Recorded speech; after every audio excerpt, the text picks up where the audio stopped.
Hello, it's such a great honor to be here.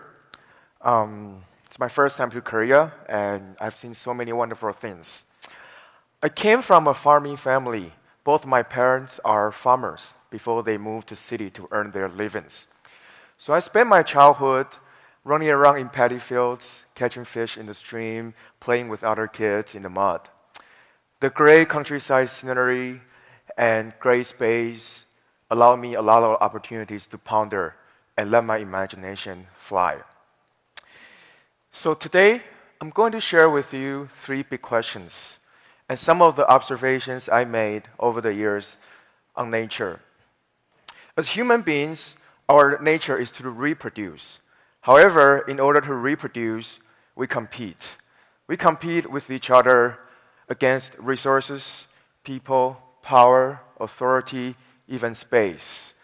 Not only have we invented innovations, gadgets, inventions to compete for resources, but we deplete natural resources in order to fight for our survival. Imagine if you are a bird or animal, you only take what you need and then grow by yourselves. But as human beings, we invented refrigerators to preserve food in a machine in order to preserve for the later use. How ironic is that? We work with nature and yet we are killing it. However, if we try to understand what nature and what it is really, we think that it is actually about cycles. Nature runs in a cycle of balance and harmony, and I think they are a great learning to be learned from it. So what are my 3 big questions? First, is our precious culture disappearing day by day? This is a place where I lived in Taiwan. I used to go down there on the weekends just to hang out with the kids and then watch my produce. As technology advances, everything becomes so convenient. If we can take the shortcut, why do we take the long way? And yet, we don't understand how much we've lost in order to strive for instant glory and short-sighted decisions. I wanted to argue that there are value in learning the things in the old way. Appreciate the old tradition and take life slowly. There are things that are getting lost because we look for the fastest solution. And if you imagine of all the things that your grandparents have told you when you were a kid and you don't find a way to preserve them, you won't have any story to share with your kids. My second question is, what do we look forward to telling our children? What stories do we look forward to telling our children? I love watching kids interacting with nature. And these are the 2 sisters that I have chance to play with when I was in Taidong, eastern part of Taiwan. They live in a community of self-sustainable living, which means they grow their own plants, produce, and create their own hydraulic equipment to generate electricity. I was down in Taidong visiting them one time, and I was using a toilet they built themselves. The toilet allows them to build compost and for the later to grow vegetables. And there I was in a toilet, and they were picking me because I told them that the toilet was jammed. So they were picking me inside the toilet. So can you imagine these kids growing up to become problem solvers? Every day they are tinkering with gadgets. They are learning to build things and dismantling them. And as someone who later adapted a city and an urban lifestyle, I worry that my children won't grow up and learning how to do things on their own. And they will grow up to become the true storytellers and the inventors and innovators. The third question I want to ask yourself is, where do you come from? I had the opportunity to meet these kids during one of my many hikings in the mountains. These are the Aboriginal kids in Army's tribe in the northeast of Taiwan. I hiked for 7 hours in order to reach the campsite.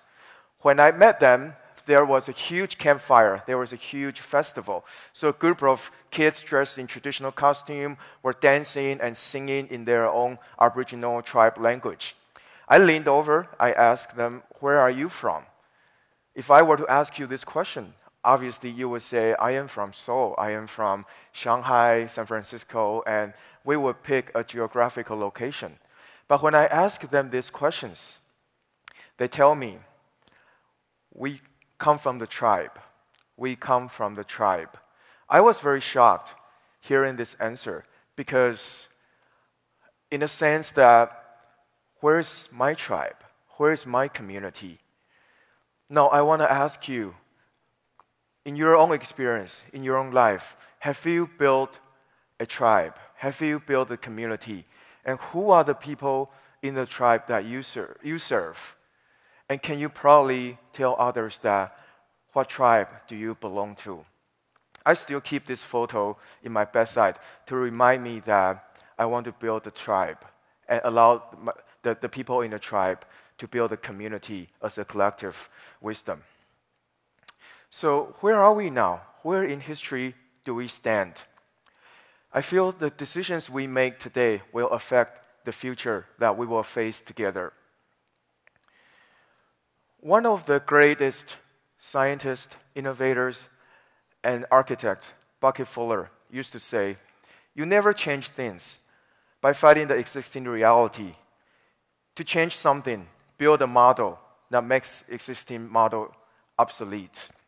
Today, I want to ask you, have you challenged reality? Have you built something that disrupts the original model? We live in a great era, and the era that we face requires everybody to act innovatively and to think, we are as a community, to think of us as part of the tribe. I want to go back to the nature and really kind of observe how creatures and animals coexist and learn from each other. One of the things that I learned from observing the nature is take owning what you need. Take owning what you need. The great migrating birds migrate from South China to Taiwan every winter. There's hundreds of them.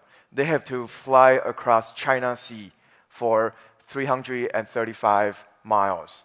And they have to fly across under the very harsh weather. Many of them died during the travel. And yet, those who survive prove that they can continue their reproduction. I realized that these birds, when they migrate to Taiwan, no matter how hungry they are, they only take what they need because their key purpose is to survive. But as human beings, we take more than what we need. We take because we are greedy. We take because we have huge desire. Secondly, you are what you share. In the day of social media and great internet connection, I think there's no such a way as a centralized way of doing things.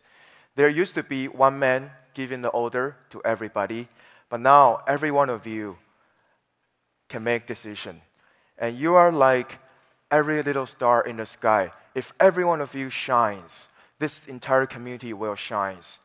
If every one of you shares what you know and what you've learned with each other, then this whole community will grow together. So you are what you share. Don't underestimate yourself when you share. You share and then you become larger and you become bigger and stronger. Lastly, I want to end my talk with a song by Defong Duena. Defong was an Aboriginal elder living in the northeast of Taiwan. He is from Ami's tribe, one of the fastest hunters. They can run like a leopard and they can hunt like a lion. And one of the greatest teachings that he gave us is to really look at yourself as part of the nature and do things and learn from the rhythm of the circle of life. This song that he created was chosen by 1992 Atlantic Olympic Games as official anthem. It's called Circle of Life. Please play the music.